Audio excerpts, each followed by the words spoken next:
আসসালামু আলাইকুম ওয়া রাহমাতুল্লাহি ওয়া বারাকাতুহু। আজকে আমরা জানবো লাইলাতুল কদর কোন রাত্রিতে। তার আগে আমি একটা আপনাদেরকে হাদিস শোনাই।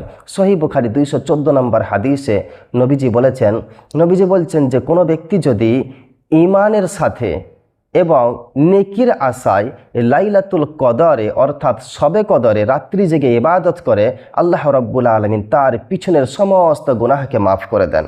এরপরে আমি বলবো যে লাইলাতুল কদর কোন রাত্রিতে।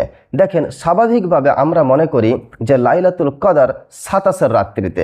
সেজন্য আমরা দেখতে পাই যে প্রত্যেকটি মসজিদে 27 রাত্রিতে গ্রাম থেকে বহু মানুষ আসে এবং রাত্রি জেগে তারা কি করে, সারা রাত ধরে ইবাদত করে।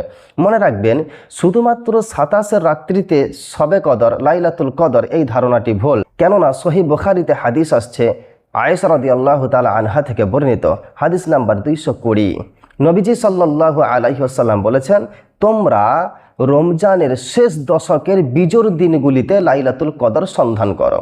তার মানে শেষ রমজানের 10 দিন থাকতে, শেষ রমজানের 10 দিন আছে, ওই 10 দিনের মধ্যে যে বিজোড় দিনগুলি পড়ে সেই বিজোড় দিনগুলিতে নবীজি বলছেন তোমরা লাইলাতুল কদর অর্থাৎ শবে কদর অনুসন্ধান করো। আর আমরা কি করি, শুধুমাত্র 27 রাত্রে লাইলাতুল কদর পালন করি। এটা আমরা ভুল করি। আমরা করব কি, নবীর হাদিস মোতাবেক আমল করব। সেজন্য আমরা শেষ 10 দিনে, রমজানের শেষ 10 দিনে বিজোড় দিনগুলিতে, যেমন 21, 23, 25, 27, 29 এই দিনগুলিতে আমরা লাইলাতুল কদরকে তালাশ করব। আল্লাহ তাআলা আমাদের সকলকে লাইলাতুল কদরে ইবাদত করার তৌফিক দান করুন।